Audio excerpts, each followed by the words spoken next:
Sì, certamente, metto... Ci sta? Ok, perfetto. Allora, innanzitutto buongiorno e bentrovati colleghi, amici. Mi fa piacere vedere anche alcuni miei studenti del corso che sono venuti a questo evento. È sempre bello, indipendentemente dal giorno della settimana, martedì, mercoledì, ritrovarsi in questo, diciamo, consesso molto stimolante di questi incontri organizzati dal maestro, dal professor Marco Salvatore. Lo stesso Marco, Lucio, Matteo e Valeria hanno tessuto le lodi di questa città e di questa regione, dalla mozzarella alla tecnologia. Io da napoletano e da partenopeo ne aggiungerei un altro, il Napoli, ovviamente. Soprattutto questo è un momento, diciamo, come dire, particolarmente, diciamo, intenso che stiamo vivendo e quindi c'è una carica di adrenalina maggiore. I miei studenti lo sanno, io sono napolipatico, faccio sempre lezione da sempre, lunedì mattina alle 8:30 e quest'anno il corso sta volando, nel senso che diciamo, ne va da sé. Allora, detto questo, proverò a riagganciarmi. Io in maniera un po' tradizionale, per carità è sempre bello parlare a getto, però nel momento in cui si parla di robotica e dell'intelligenza artificiale, ovviamente che cos'è la robotica? È il sogno dell'uomo di emulare le proprie capacità cognitive e fisiche. È su questo che vorrei speculare, quindi ho preparato qualche slide di supporto a questa chiacchierata.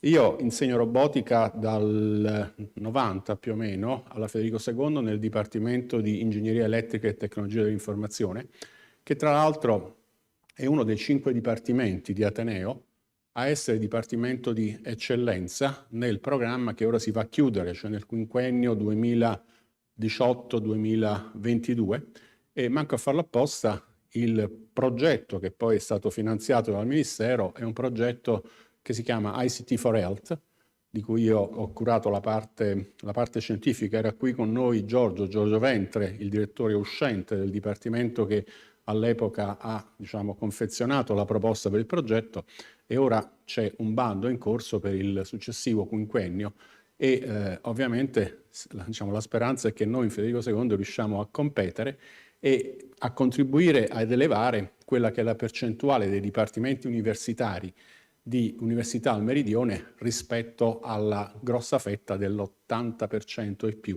di dipartimenti che sono a nord del Garigliano. Io vi parlerò di robotica e dell'intelligenza artificiale e innanzitutto io ho l'onore e l'onere di guidare, di coordinare un gruppo diciamo, di cervelli, un gruppo di talenti che è il gruppo Prisma, ed è solo grazie al lavoro e ai risultati ottenuti, diciamo, dai ragazzi che man mano sono cresciuti. Quelli che vedete in foto sono quelli che residenti a Napoli, alla Federico II.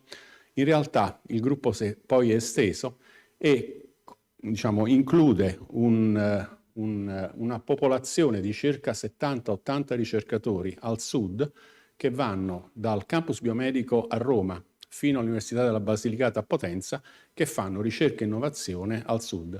Io mi sono reso conto di essere un po' cresciuto, diciamo, di essere man mano diventando diversamente giovane dal fatto che a febbraio dello scorso anno il 10° allievo di questa scuola napoletana è diventato professore ordinario su tematiche di robotica. La robotica non è un settore scientifico disciplinare, però come avete già capito dalle, diciamo, dagli interventi che mi hanno preceduto, è fortemente interdisciplinare. Io sono un docente di automatica, ma è evidente che l'automatica da sola non potrebbe contribuire allo sviluppo della robotica, ha bisogno della meccanica, dell'elettronica, dell'informatica, dell'intelligenza artificiale, della filosofia, della giurisprudenza, dell'etica e così via. Quindi c'è questo grosso fermento di contaminazione. Una avventura di successo che è cominciata nel 2016 in Federico II, quando allora era ancora rettore Gaetano Manfredi, un giorno mi chiamò e mi disse che c'era la possibilità, con un collega di urologia, Vincenzo Mirone, di acquisire un sistema Da Vinci per la chirurgia robot assistita al Policlinico, che andasse ad aggiungersi al Da Vinci che c'era già al Cardarelli, che c'era già al Pascale e così via. Riuscimmo a avere, grazie all'intercessione di Valeria e del presidente De Luca, questo sistema Da Vinci, però da allora è nata, diciamo, secondo me, un'operazione di successo, un'avventura di successo in ambito fridericiano, che è quello del centro Icaros, del centro interdipartimentale per la ricerca avanzata nel settore della chirurgia robotica. Io sono stato il direttore pro tempore del centro per 2 mandati, dal 2016 al 2022, ho concluso il mio secondo mandato a maggio scorso e ora presiedo il consiglio scientifico del centro. Perché è stata una operazione di successo? Perché in aggiunta alla parte clinica, alla sala operatoria, che viene solitamente utilizzata per operazioni chirurgiche assistite a robot nel campo urologico, ginecologico e della chirurgia generale, noi abbiamo messo su una fase, diciamo, una seconda colonna che riguarda il training dei chirurghi, che è una cosa ovviamente importante, perché non è che un chirurgo che ha operato in open surgery oppure ha operato con chirurgia laparoscopica fino a ieri può giocare, può, diciamo, manipolare con la cloche di comando, col terminale di comando, la console. Ovviamente c'è questo problema del learning sul quale poi io tornerò. E accanto a questo abbiamo costituito la terza colonna che riguarda la parte di ricerca.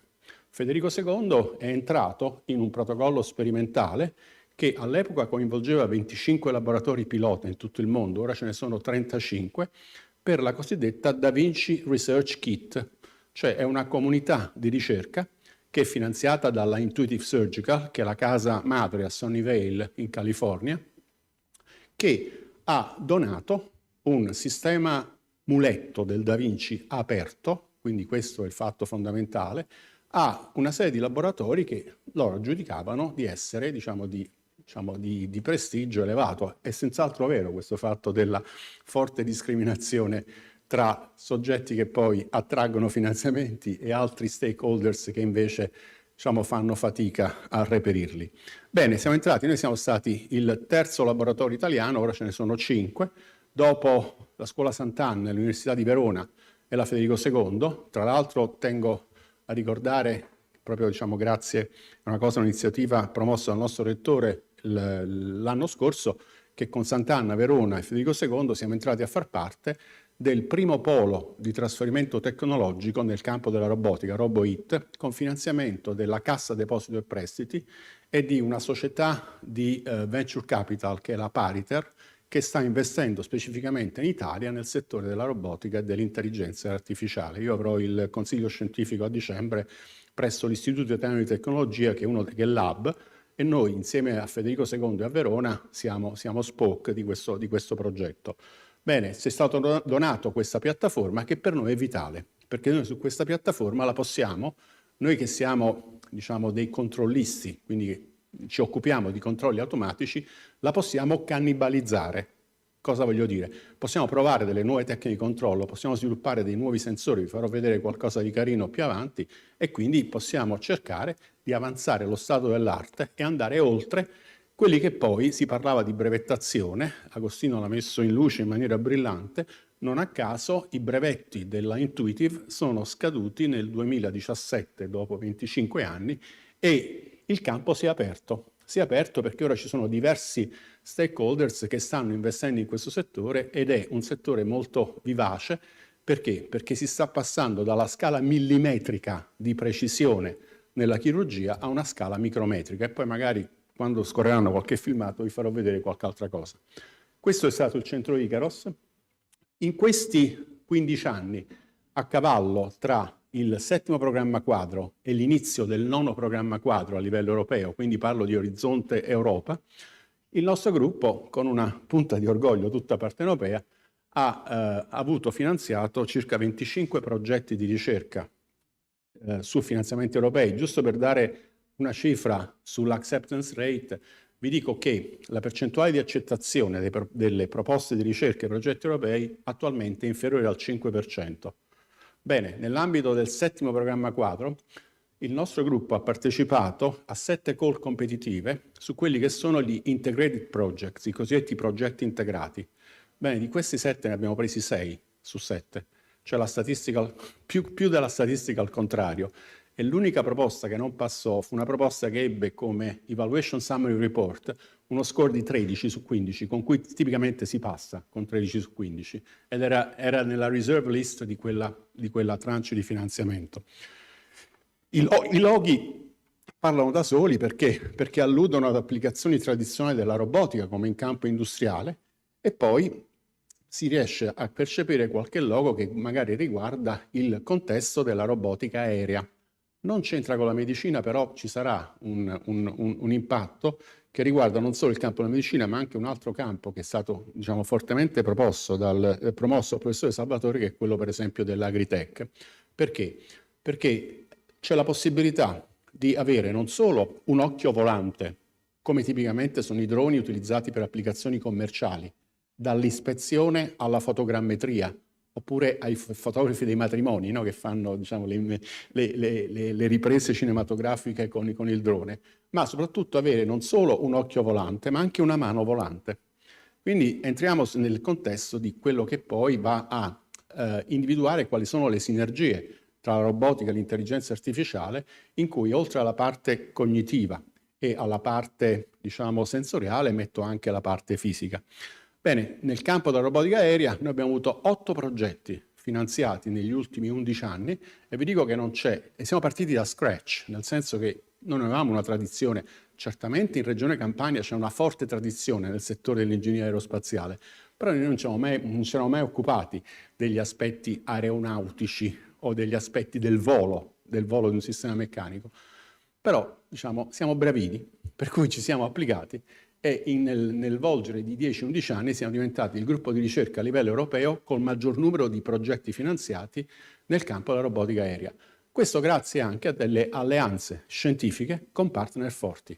E in questo, si è parlato del saldo della Regione Campania, -3 e così via, nel mio gruppo sono venuti a fare il dottorato di ricerca oppure composizione di postdoc non solo i ricercatori di paesi tipo, non so, che possono essere la Cina, l'Iran, la Turchia. Io avevo il più bravo matematico che ho avuto, è un ragazzo turco, Aykut Satishi, una scheggia. Lui ha lasciato la MATLAB, MathWorks, che fa il software MATLAB a Boston, per venire in Italia a lavorare con me nel nostro gruppo, perché si avvicinava a casa, volo diretto Napoli-Istanbul. Anche queste cose contano per i ragazzi, perché è tutto l'indotto, no? Che poi rende possibile questa emigrazione, questo saldo quasi nullo, no? Di immigrazione, perché il padre è docente alla Boğaziçi University a Istanbul, è stato con me 2 anni e mezzo, poi per colpa di quel folle di Erdogan la sua famiglia ha iniziato a essere perseguitata,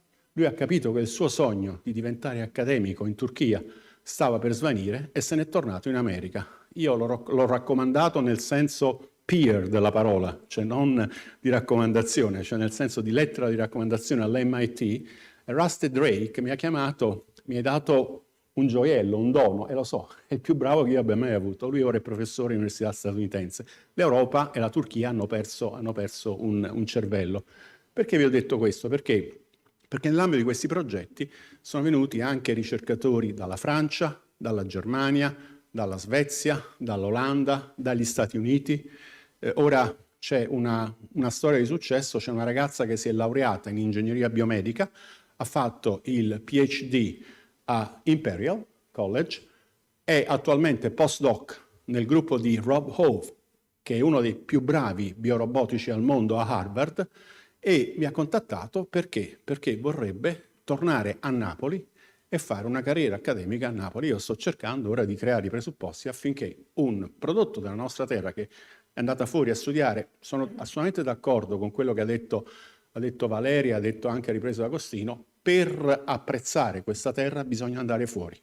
Se non si va fuori non si apprezza la terra, cioè non bisogna dare per scontato del fatto che io possa dire ai miei studenti, ai miei figli, a Napoli si vive meglio. Voi dovete andare fuori, poi magari capirete, come ho fatto io ai tempi di Maradona, che forse conviene tornare, insomma.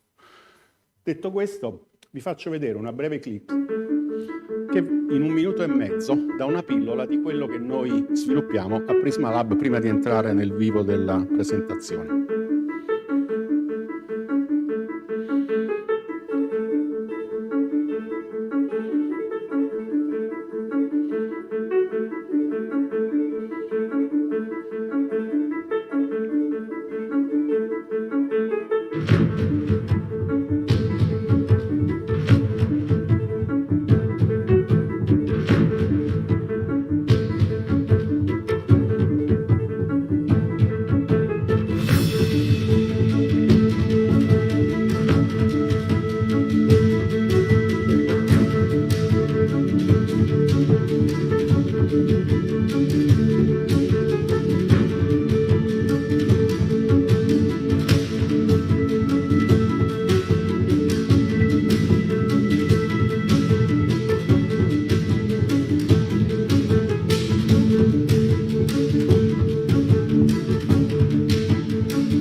bracci. Quindi questo giusto per darvi un saggio di quello che, come la robotica può spaziare dalle applicazioni industriali e di servizio anche nel campo della logistica. Il settore della logistica è uno di quelli a maggiore gradiente e diciamo la pandemia del Covid, cioè Amazon ha quintuplicato i propri ricavi, no? Nel periodo diciamo della pandemia e della post-pandemia. Quindi veniamo ora al dunque, veniamo alla robotica, all'intelligenza artificiale. In campo scientifico la definizione comunemente accettata della robotica è quella che vede la robotica come connessione intelligente tra percezione e azione. Quindi in realtà la robotica si propone di emulare quelle che sono le caratteristiche del corpo umano.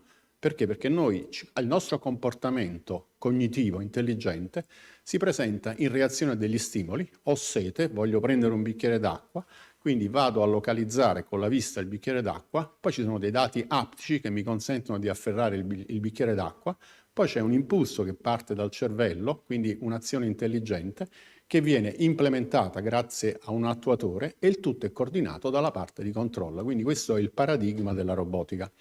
Che cos'è invece l'intelligenza artificiale? Con una definizione molto, diciamo, d'emblée dell'intelligenza artificiale possiamo dire che riguarda le capacità da parte di un computer di riprodurre quelle che sono le funzioni e la logica della mente umana. Quindi sicuramente c'è un ingrediente che è alla base della definizione di robotica, cioè l'intelligenza, no? Diciamo l'intelligenza artificiale, abbiamo the natural and the artificial, cioè l'intelligenza naturale umana, l'intelligenza artificiale, che voglio che ci sia sicuramente in un sistema robotico, ma c'è anche la parte percettiva, la parte sensoriale, che va a caratterizzare l'intelligenza artificiale. Ora io comunico con questi strumenti attraverso la voce, attraverso dei segnali video. Probabilmente manca ancora la parte tattile e su questo vado a speculare nel seguito della presentazione. Bene, i nostri amici neuroscienziati hanno fatto uno studio e hanno sviluppato il cosiddetto cortical homunculus. Che cos'è? È una visione parossistica dell'importanza dei sensi ai fini dell'intelligenza. Bene, uno sarebbe portato a pensare che il senso più importante è la vista. Non è vero, il senso più importante è il tatto, più della vista. Un bambino impara a interagire con il mondo toccando, tastando, prendendo un oggetto e portandolo alla bocca. E questo è quello che noi abbiamo imparato dai neuroscienziati. Quindi bisogna fare una riflessione. Io voglio crescere, cioè nel sistema robotico voglio cercare di emulare le caratteristiche dell'intelligenza dell'uomo, ma l'uomo cresce essendo prima bambino e poi man mano sviluppando la propria capacità di interazione con il mondo. E allora a questo punto noi abbiamo una vera e propria sfida, è una dicotomia, perché da un lato abbiamo la parte cognitiva, l'intelligenza, dall'altro abbiamo la parte attuativa, la parte fisica, quello che in una sola parola possiamo parlare di manipolazione. E quindi questa è un po' la grande sfida che è all'intersezione tra la robotica e l'intelligenza artificiale. E questa sfida, questa dicotomia, ha radici culturali assai profonde. Perché? Io ho fatto gli studi di liceo scientifico, poi mi sono innamorato, questo è uno dei miei crucci, non ci sono riuscito neanche con nessuno dei miei 3 figli di fare gli studi classici, perché secondo me, nascendo in Italia, io sono convinto che avrei voluto fare il liceo classico invece del liceo scientifico. Anzi, a ingegneria devo dire che la performance degli studenti che poi provengono dal classico a volte è anche migliore della performance degli studenti che vengono dal scientifico. Anzi, tipicamente cosa succede? Che analisi 1, gli studenti che vengono dallo scientifico e psicotecnico lo fanno in discesa, in surplus, perché è un esame che è una ripetizione di cose che hanno già fatto al liceo. Analisi 2, pensando che sia facile, in surplus come analisi 1, magari si bloccano. Invece chi viene dal classico, che ha speso energie per studiare analisi 1, poi su analisi 2 ha una resa migliore, giusto così. Vi ho raccontato questa chicca sui dati, io sono stato coordinatore di corso di studio, quindi conosco questi dati. Tornando alla filosofia greca, Aristotele era sostenitore di una tesi secondo la quale l'uomo, in quanto essere intelligente, poi ha sviluppato la capacità di interagire con il mondo attraverso il tatto, attraverso la manipolazione. Anassagora era esattamente della teoria contraria, perché diceva che Anassagora era per il bambino. Anassagora è stato un precursore di un concetto che è molto ora diciamo pregnante nel campo dell'intelligenza artificiale, che è il concetto di embodied intelligence, cioè di intelligenza incorporata. Io facevo menzione alla mano. Bene, chi essere umano pensa di muovere il singolo grado di libertà della falange di una mano? Quando noi muoviamo una mano, la muoviamo in maniera sinergica. Perché? Perché non facciamo a livello quasi subconscio, noi muoviamo le dita tutte quante assieme. Ancora una volta questa forte contaminazione. I nostri amici neuroscienziati hanno fatto uno studio, viva l'algebra, viva la decomposizione in valori singolari, qua parlo ai miei studenti, viva le proprietà strutturali di una matrice, hanno dimostrato che su tutti i moti delle dita di una mano ci sono delle sinergie posturali che sono dei moti fondamentali. E se io faccio una decomposizione della matrice di grasp della mano, quindi il robot, la mano, l'intelligenza artificiale, l'intelligenza naturale, scopro che con le prime 3 sinergie, quindi con i primi 3 autovettori, forse sono un po' didascalico, però mi fa piacere proprio stimolare anche la vostra curiosità intellettuale verso utilizzare degli strumenti di matematica, diciamo, avanzati. Attraverso le prime 3 sinergie io posso descrivere l'80% delle prese del bambino che impara a manipolare gli oggetti. Quindi non a caso, diciamo, questa visione che risale ai tempi della filosofia greca trova una realizzazione, una attualizzazione nel settore della robotica, visto che poi il sogno della robotica è quello di emulare le caratteristiche dell'uomo. E allora a noi robotici piace parlare di intelligenza artificiale fisica. E la challenge non è, cioè sarebbe stupido da parte mia indossare il cappello del robotico e dire che l'intelligenza artificiale è solo una delle KET, come è stato menzionato brillantemente da Valeria, cioè delle Key Enabling Technology.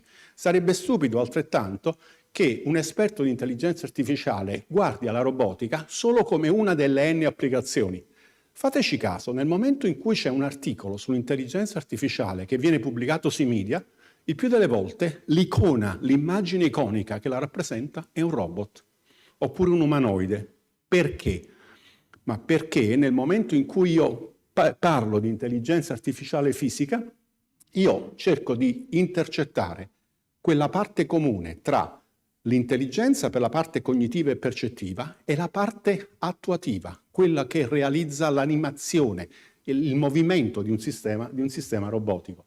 Ed è chiaro che nel momento, questo è stato anche toccato nell'intervento di Agostino, nel momento in cui io penso a un utilizzo blind delle tecniche di intelligenza artificiale, vado incontro a dei rischi. Perché? Perché l'uso deterministico dell'intelligenza artificiale può essere quanto mai pericoloso. E nel momento in cui c'è l'azione fisica, un'auto autonoma è a tutti gli effetti un robot. Cosa deve fare l'auto autonoma che porta il bambino a scuola nel momento in cui c'è qualcuno che attraversa al di fuori delle strisce pedonali? Deve salvaguardare la vita del bambino perché cioè, chi decide? Infatti non a caso nel campo della salute con un collega dell'Università di Torino e con un mio collega, un'altra mente, diciamo, come dire, eccelsa della Federico II, che è Guglielmo Tamburrini, professore di filosofia della scienza, abbiamo studiato l'effetto del meaningful human control, cioè chi decide. E nel campo della medicina ci deve essere sempre il medico o il chirurgo che si prende la responsabilità di decidere, pur valendosi della tecnologia più avanzata possibile. E allora, a questo riguardo, insieme ai colleghi dell'Istituto di Robotica e Macchine Intelligenti, noi abbiamo costituito una nostra comunità scientifica, la cui costituzione è nata proprio dall'esigenza di questa fortissima interdisciplinarità del settore della robotica. Perché io sono docente di automatica e mi interesso di robotica, però credetemi che se facciamo riferimento ai settori scientifico-disciplinari, posso contare almeno 15 settori scientifico-disciplinari che si interessano di robotica. E l'esperienza, l'expertise in questo campo nasce proprio da questa contaminazione dei saperi. Bene, con i colleghi di AERIM, in particolare con il suo presidente, un collega e un amico, Antonio Bicchi dell'Università di Pisa, abbiamo scritto un commento su Nature, ottobre 2021, in cui abbiamo coniato un nuovo acronimo che secondo me va a tradurre bene questo concetto di intelligenza artificiale fisica. Noi veniamo da un ventennio di grosso sviluppo, di grosso fermento delle tecnologie della informazione, o se volete dell'informazione e della comunicazione. Si parla di IT o di ICT. Bene, noi abbiamo creato questo nuovo acronimo che abbiamo iniziato a promuovere in campo scientifico, che è IIT, dove IIT sta per Interaction Technology, dove la A è volutamente in maiuscolo, quindi è capitalizzata, se mi passate il neologismo, proprio per enfatizzare l'importanza dell'azione fisica.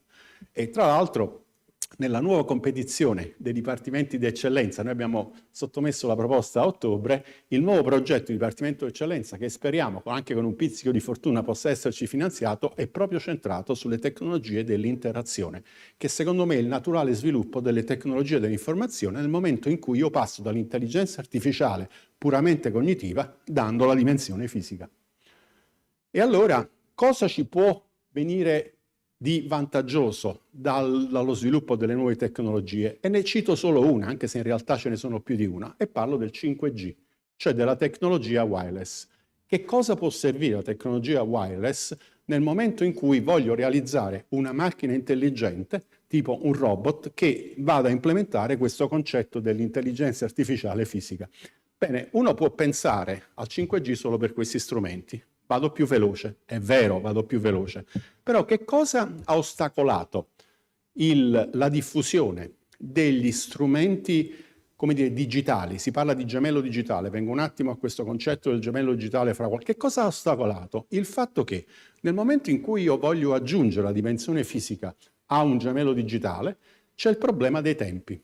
E non è tanto solo un problema di velocità, non è solo un problema di broadband, ma è un problema di latenza, cioè sicuramente c'è un ritardo.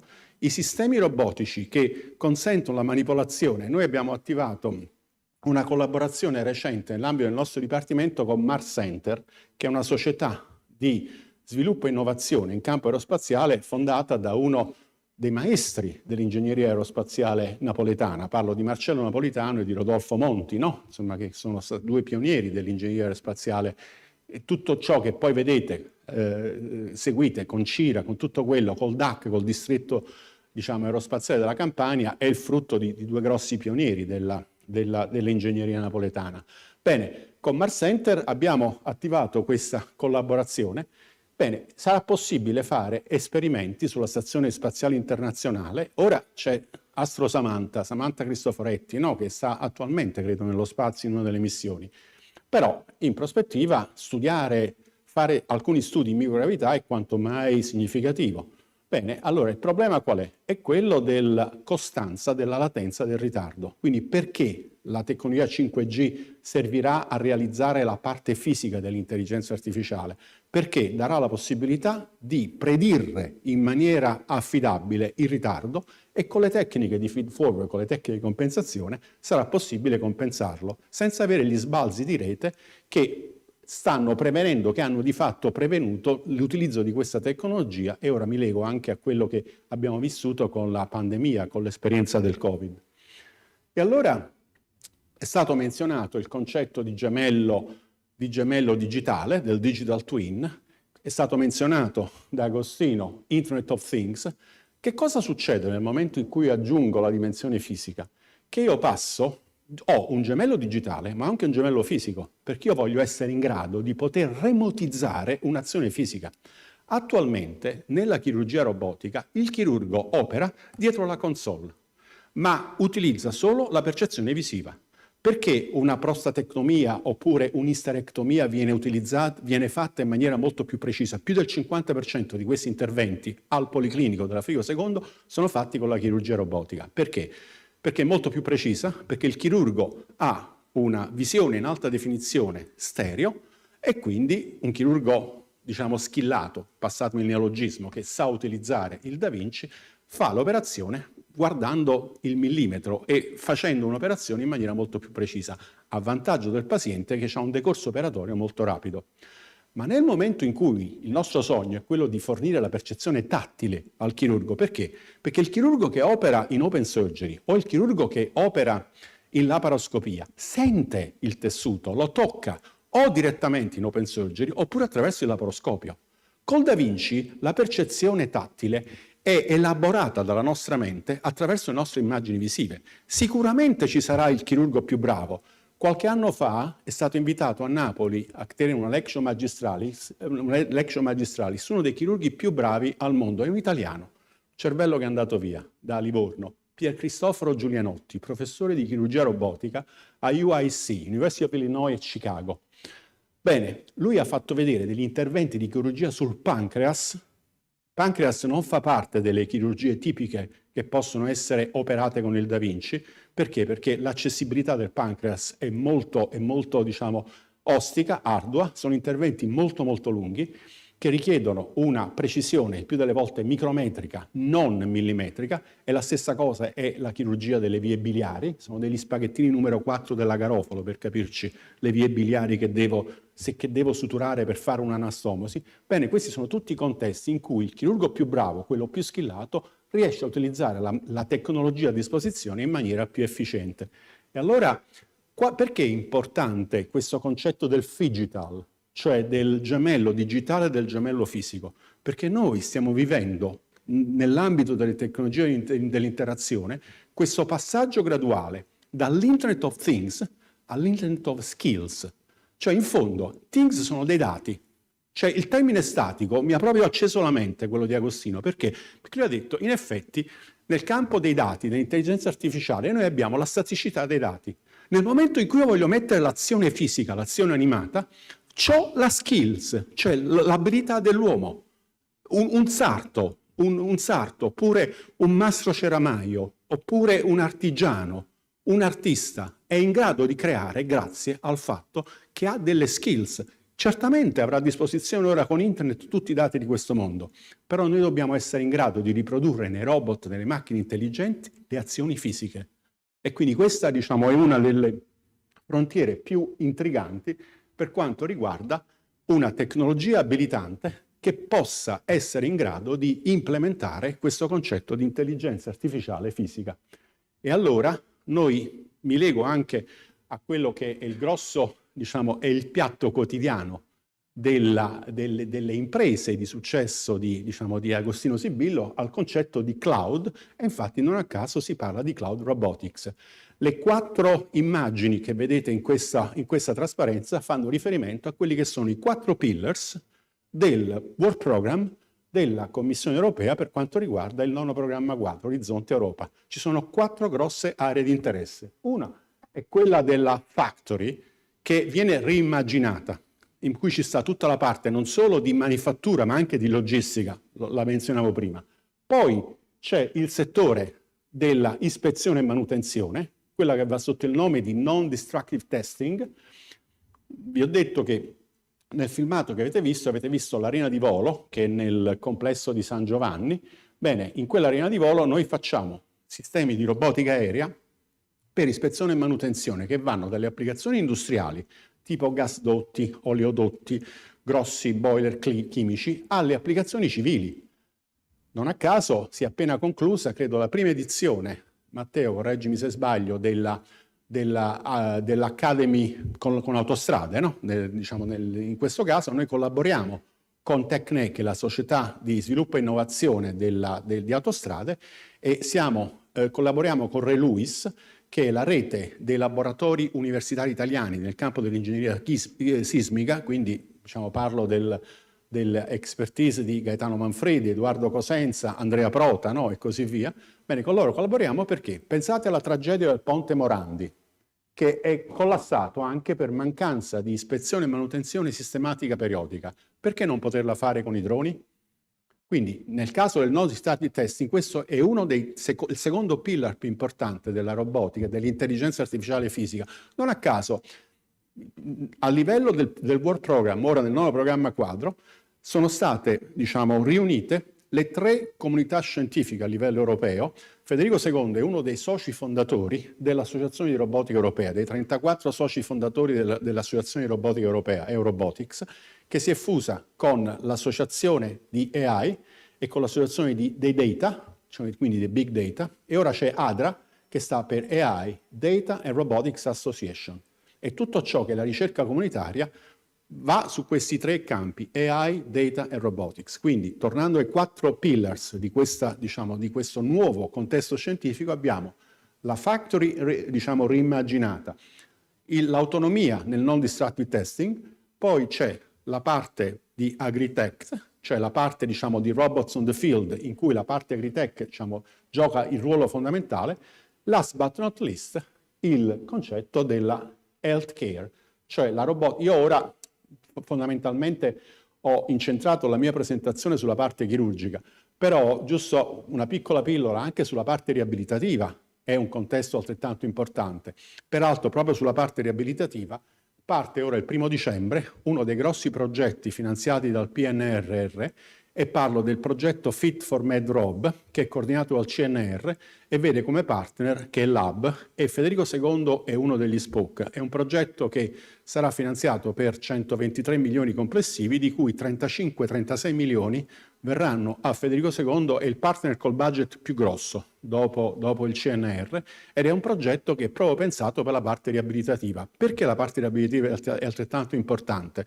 Perché si parla di questi strumenti come una tecnologia pervasiva, nel senso che tutti ora siamo abituati a utilizzare questi strumenti e i millennials prendono questo strumento, lo accendono senza conoscere il manuale di istruzione, lo utilizzano con una modalità plug and play. Bene, sulla parte riabilitativa vi dico solo che c'è un prodotto commerciale in vendita che è il MATE, che è un esoscheletro che è realizzato da una startup pisana, la Juvo, con la I, non con la J, perché la J non mi è tanto simpatica, come lettera. La Juvo è una società di Nicola Vitiello. Nicola Vitiello è un'eccellenza napoletana che è professore di robotica alla Sant'Anna, insieme a Maria Chiara Carrozza. Maria Chiara Carrozza è una mia collega biomedica e cara amica, che è l'attuale presidente del CNR, è stata anche ministro dell'università.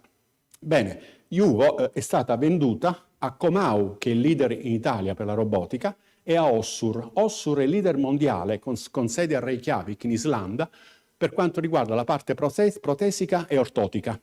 Bene, il prodotto MATE perché il mondo sta cambiando? Perché l'esoscheletro, che era utilizzato su base prototipale e sperimentale con formule di leasing dagli ospedali e dai centri di riabilitazione, perché erano apparecchiature molto costose, pesanti, ingombranti ancora a livello prototipale, il MATE costa 5.000 euro. Non siamo ancora ai 1.000 euro. Questo è un telefono da 100 euro. Ovviamente i miei figli hanno un telefono da 1.000 euro, giustamente, insomma. Però non siamo ancora ai livelli di una tecnologia di massa pervasiva, però 5.000 euro ci inizio a pensare.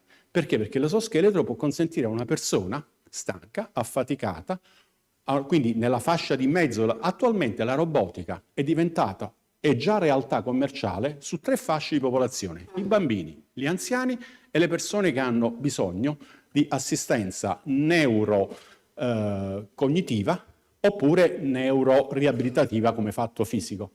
Bene, l'esoscheletro che veniva utilizzato per consentire alle persone colpite da ictus di avere un minimo di mobilità, perché l'attività neuronale è ancora attiva, non hanno la parte muscolare, la forza per camminare, ora può essere utilizzata dai tecnici, dagli scaricatori, dai facchini. Se andate all'impianto Audi a Ingolstadt in Germania, gli operai indossano gli esoscheletri, e quindi anche con un risvolto sociale. Perché? Perché si riduce il rischio di disturbo muscoloscheletrici e quindi si riduce il fatto che l'operaio va incontro a dei danni fisici dalle malattie. Quindi anche per quanto riguarda il discorso previdenziale è importante avere questa tecnologia. Scusate la divagazione, torno e vado verso la conclusione. Quindi in qualche modo noi ci stiamo muovendo verso un concetto di forte contaminazione tra il modello ideale che vogliamo emulare, che è quello dell'essere umano, e i robot.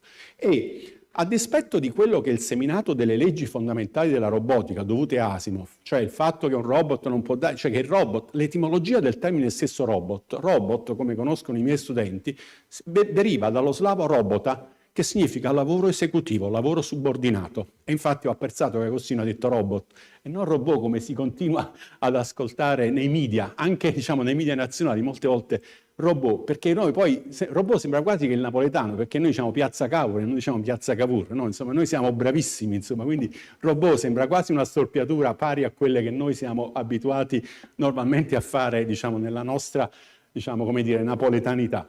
Bene, quindi non dobbiamo guardare al robot solo secondo l'etimologia, cioè è chiaro che in lavori pericolosi, in campo civile, muore una persona punto 3, una persona punto 4 al giorno per incidenti di cantiere, no? Quindi cantieri civili oppure anche incidenti addirittura nelle fabbriche, nelle industrie. Quindi non è solo un fatto di sostituire l'uomo nei lavori pericolosi, ma c'è anche il concetto di avere un robot companion, cioè una tecnologia che può essere, come dire, antropica.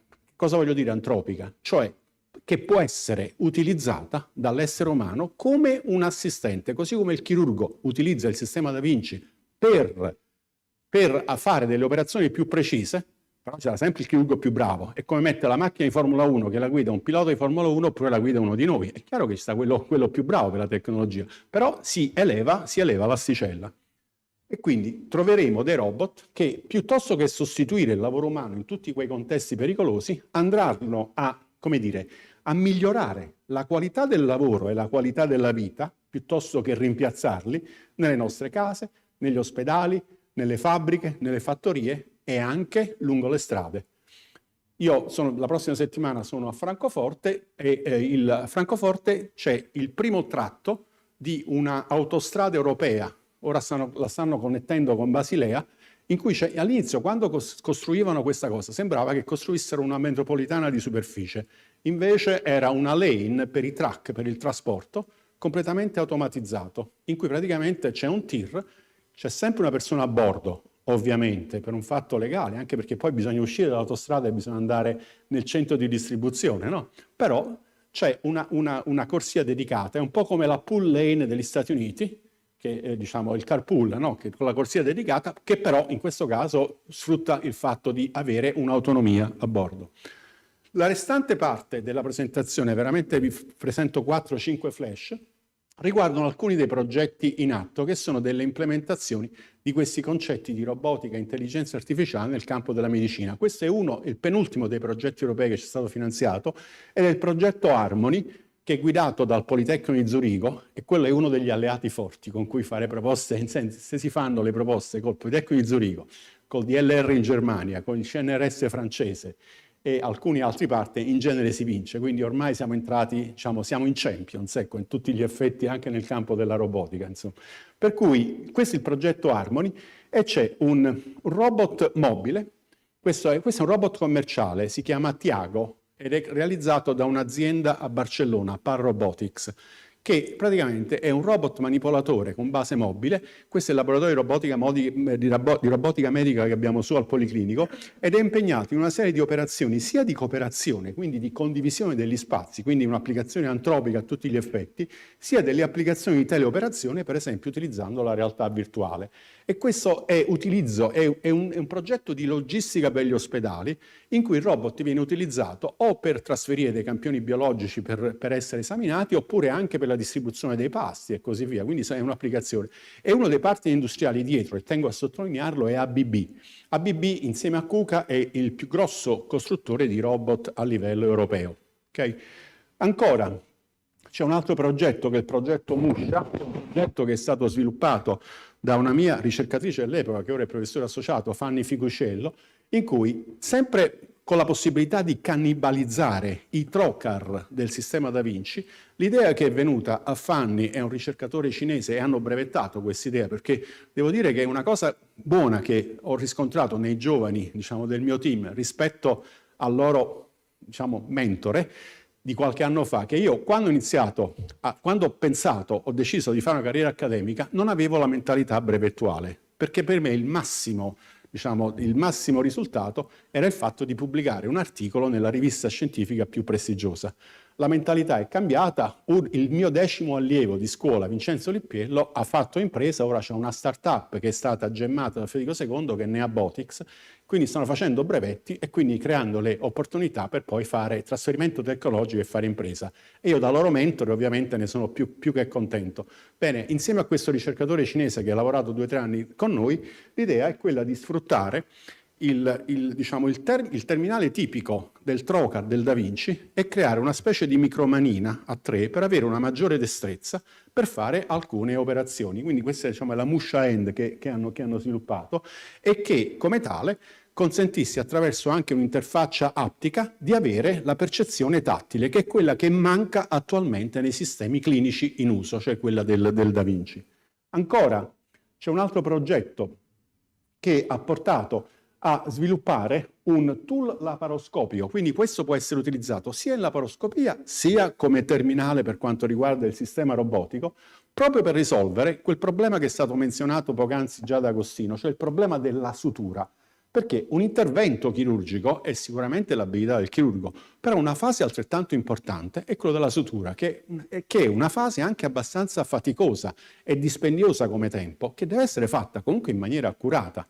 Anzi, io ho citato prima la chirurgia biliare, in quel caso più che una sutura è una vera e propria anastomosi, anche nella prostatectomia. Se c'è un'asportazione radicale della prostata, io devo cercare, vescica, uretere, di far combaciare i tessuti per riempire un vuoto. Quindi devo fare un'anastomosi. Nel momento in cui devo fare un'anastomosi, i tessuti devono perfettamente combaciare. E allora, perché non utilizzare degli strumenti che possono fornire da un lato maggiore destrezza al chirurgo e dall'altro anche delle guide? Perché?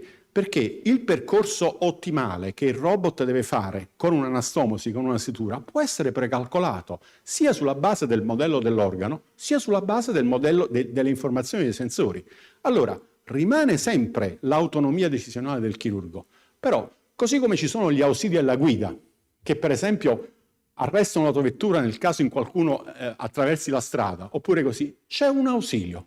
Il chirurgo stanco, affaticato, quello meno esperienziato, può decidere, prendendosi sempre la responsabilità da un punto di vista deontologico, se utilizzare quel suggerimento che viene dal robot. Questo è il concetto che abbiamo sviluppato delle cosiddette virtual fixtures, cioè di avere delle fixture virtuali con cui è possibile guidare, per esempio, un'operazione di sutura o di anastomosi. Poi c'è la parte sensoriale, che riguarda proprio il sogno. Cioè, noi cosa vorremmo? Vorremmo che un domani un chirurgo possa operare. Stiamo collaborando con Roberto Troisi, eccellenza della chirurgia generale, lui è molto impegnato nella chirurgia del pancreas. Cioè, l'ideale quale sarebbe? Avere un chirurgo che ha una stazione ergonomica, che ha un ologramma dell'organo che deve operare per rimuovere per esempio una massa cancerosa e che possa utilizzare al meglio tutte le capacità sensoriali, non solo quelle visive, quindi pensiamo all'homunculus, quindi pensiamo al visus, ma anche la parte tattica, anche avendo la sensazione attraverso l'ologramma e sentendo il ritorno della forza. E questo è un pochettino il sogno, diciamo, generale della chirurgia. Le ultime due slide sono dedicate, uno a un progetto che c'è stato, un progetto sperimentale, questo è un technology grant, che c'è stato finanziato direttamente dalla Intuitive a Sunnyvale ed è il progetto REST che abbiamo sviluppato con un amico e chirurgo generale ora in pensione che è Guido De Sena del Cardarelli. REST sta per Remote Surgical Training. La lezione del Covid. Bene, noi nel Covid abbiamo tutti quanti imparato a fare lo smart working. Smart working, tornando, è stato uno smart working statico di dati e di computer, quindi con le infinite, quindi dati diciamo vocali e dati visuali, nessuna azione fisica. La produzione durante la fase acuta della pandemia si è fermata. E allora, per esempio, nella Federico II, insieme a tutti gli ospedali dei Colli, c'è un gruppo di robotica interospedaliero che si chiama GRIO, che cura le attività della RAIN. RAIN sta per Robotics Academy Intuitive Naples. Pochi lo sanno, ma questa Academy è la seconda in Europa, dopo quella di Orsi, che sta tra Bruxelles e Gand, per il training dei chirurghi all'utilizzo del Da Vinci. Durante il Covid la fase di training si è fermata. Perché? Perché le persone non potevano viaggiare fisicamente. Tipicamente la fase di apprendimento prevede un proctor. Che cos'è un proctor? Il sistema Da Vinci è la doppia console.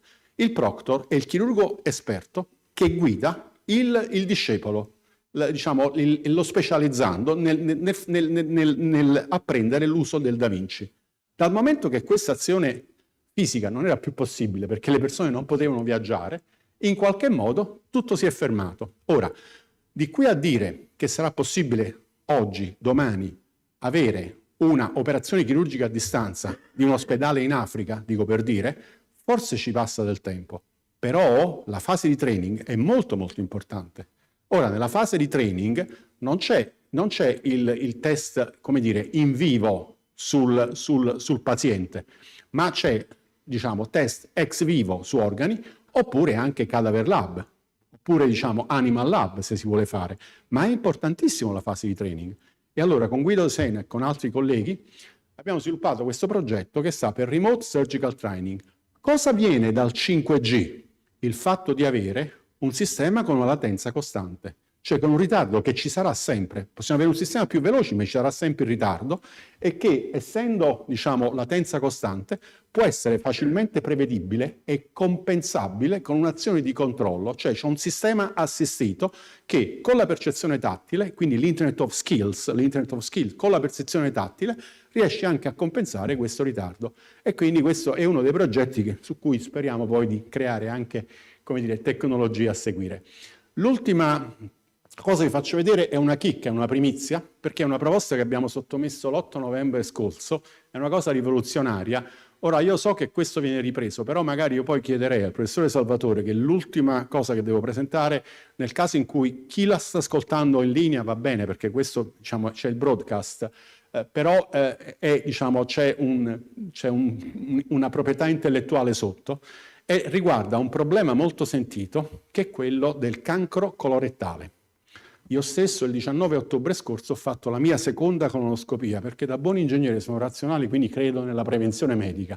Ho fatto la seconda colonoscopia, fortunatamente negativa, e ho fatto anche la prima gastroscopia, perché avendo 63 anni è giusto che uno vada a monitorare, no? Insomma, tra l'altro, diciamo, la tecnologia endoscopica e anche chirurgica di tipo NOTES, Natural Orifice Trans-Endoscopic Surgery, si sta sviluppando. E in questo contesto è questa nuova disciplina che è la teranostica. Che cos'è la teranostica? Io ho fatto riferimento alla colonoscopia. È la possibilità di fare una diagnosi e la terapia, un trattamento allo stesso momento. Purtroppo la fascia di popolazione a rischio che va dai 50 anni in su, non voglio spaventarvi perché vedo parecchi, diciamo, coetanei miei, però i dati dicono che il cancro colorettale è la terza causa di killer per quanto riguarda questo tipo di patologie. Bene, il problema qual è? È che siamo un tantino, come dire, poco avvezzi a sottoporsi a questo screening, ed è sicuramente più efficace del test delle feci o, diciamo, del test, diciamo, come dire, per immagini. Cioè bisogna entrare dentro, bisogna entrare nell'orificio. Il problema è che è un esame che prevede una preparazione con un lassativo che non è affatto piacevole, e prevede anche un'indagine endoscopica invasiva, per cui anche per un fatto di dignità le persone hanno una certa riluttanza a sottoporsi. Io ho fatto, il 19 ottobre, ho avuto il coraggio di fare gastroscopia e colonoscopia one shot. Insomma, così. Ora, che cosa succede nel momento in cui c'è una massa sospetta, cioè una massa neoplastica, un polipo? I polipi vengono classificati stage 0, è ancora tranquillo, stage 1, poi da 2 in su bisogna iniziare a preoccuparsi. Se c'è un polipo, la possibilità di rimuoverlo con una tecnica che si chiama, diciamo, una dissection con una specie di lazzo, è molto rudimentale e ha un rate di successo del 30-35%, e soprattutto con questo lazzo che è collegato all'endoscopio, io non ho sicurezza di garantire l'asportazione del polipo con un margine oncologico sicuro. Quindi per cui tipicamente si ricorre poi in una fase successiva o un intervento in laparoscopia, laddove questo sia possibile, oppure un intervento in open surgery. Che cos'è la teranostica? Il fatto di fare una terapia, un trattamento durante la fase diagnostica.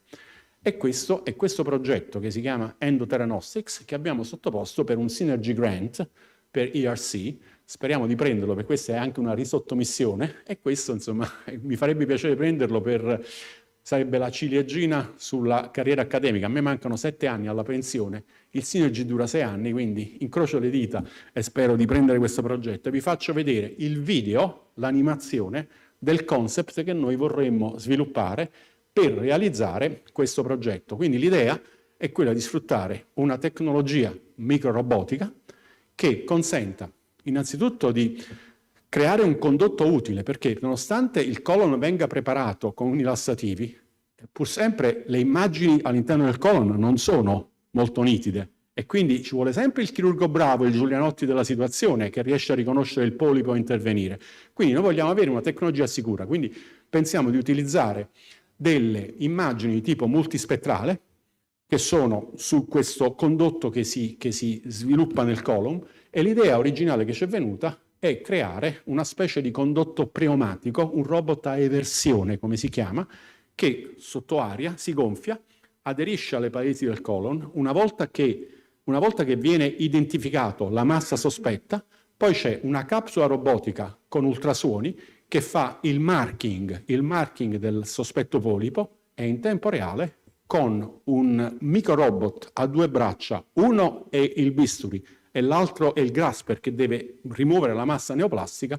Ovviamente è una tecnologia che, se volerà è il termine NASA-like, no? Cioè, se sarà di successo, potrà essere implementata di qui a 15 anni, pensando poi a tutta la fase di certificazione clinica. Però il bello della ricerca è anche il bello, diciamo, di creare, di innovare, di sognare. E vi francese che altrettanto sta a King's College a Londra. Speriamo che, approfittando del fatto che metà del budget viene dopo Brexit dal Regno Unito, il nostro progetto non costa 10 milioni, ma ne costa 5 alla Commissione europea, quindi speriamo che incrociamo le dita che ci possa essere finanziato. Questo è il mio inspirational motto che i ragazzi conoscono, i miei amici, i miei colleghi. Io vi ringrazio per l'attenzione e sono ovviamente a vostra disposizione.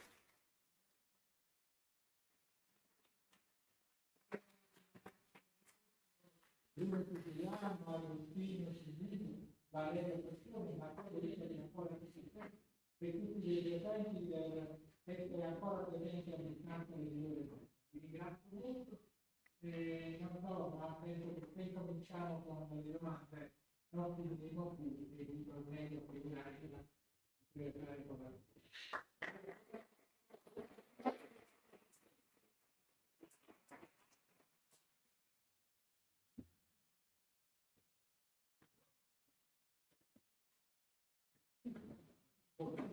che